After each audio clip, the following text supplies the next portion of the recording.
Assalamualaikum warahmatullahi wabarakatuh. Kawan suara Surabaya yang dimuliakan oleh Allah. Kalau kemarin kita membahas tentang ciri orang bertakwa itu salah satunya kalau berbuat salah dia segera merasa salah, dia langsung ingat Allah, jadi menyesal atas kesalahannya. Itu di Al-Imran 135 yang awal-awal. Tapi itu ada lanjutannya loh, tidak berhenti di situ. Ada lanjutannya. Apa itu? Setelah dzakarallah ada fastaghfiru lidunubihim. Dia langsung ingat, setelah ingat kepada Allah, dia langsung minta ampun atas kesalahan-kesalahannya. Jadi orang yang bertobat itu, kata para ulama, salah satunya Imam Ghazali, itu bilang orang yang bertobat itu bukan hanya dia menyesal, tapi dia juga minta ampun sama Allah. Dia bilang, ya Allah saya ini dosa besar, saya minta maaf ya Allah, saya mohon ampun ya Allah, saya tidak bisa menahan diri saya untuk tidak berbuat maksiat. Jadi ngaku, setelah ngaku terus dia minta ampun sama Allah. Kenapa kok ada kalimat minta ampun sama Allah? Karena kadang kita itu merasa karena sudah terbiasa berbuat dosa, akhirnya menyepelekan dosa-dosa kecil. Makanya kan ada kalimatnya Abu Bakar Siddiq itu bilang seperti ini, bahwa Allah akan mengampuni setiap dosa-dosa kita, termasuk dosa-dosa besar.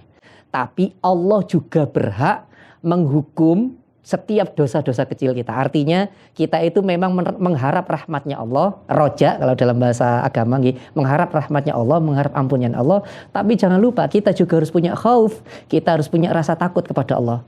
Jangan karena seneng rahmatnya Allah sampai tidak punya rasa takut sama Allah, sampai seakan dilos aja berbuat maksiat. Wah, engkau lah diampuni sama Allah. Ya bener bakal diampuni sama Allah, tapi ya jangan dilos. Artinya ketika berbuat dosa diingat ini. Iya, kalau berbuat dosa terus masih hidup.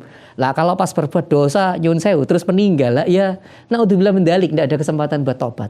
Misalnya Anda lagi minum minuman keras, terus Allah nanti kan diampuni sama Allah, masih ada kesempatan hidup. Iya, kalau pas minum minuman keras masih hidup. Lah kalau pas minum minuman keras diambil nyawanya sama Allah, ya tidak ada kesempatan untuk tobat. Maka tadi setelah dzakarallah, ingat sama Allah, fastaghfiru lidzunubihim. Jadi surat Al-Imran bilang setelah ingat sama Allah segera minta ampun sama Allah. Makanya dalam sebuah hadis itu ada orang bikin dosa terus bertanya kepada Rasulullah, kalau saya minta ampun sama Allah kira-kira diampuni tidak dosa saya? Kata Rasulullah, ya sudah nanti tak tanyakan sama Allah. Kata Allah, iya saya ampuni dosanya. Keesokan harinya orang ini datang lagi, iya Rasulullah saya berbuat dosa yang sama ya Rasulullah, apakah dosa saya akan diampuni oleh Allah? Kata Rasulullah, saya tak tanyakan Gusti Allah. Dan kata Rasulullah, iya dosamu diampuni.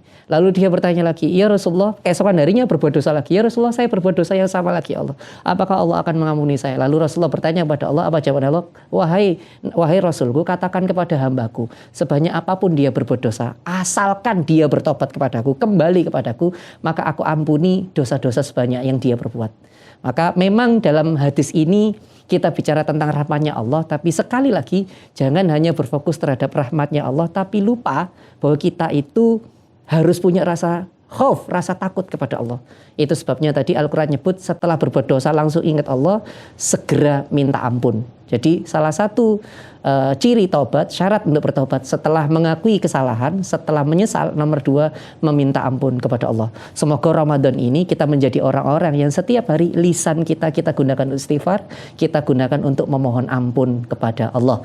Saya Ustadz Marzuki Imran untuk program Hasanah Al-Quran Suara Surabaya. Assalamualaikum warahmatullahi wabarakatuh.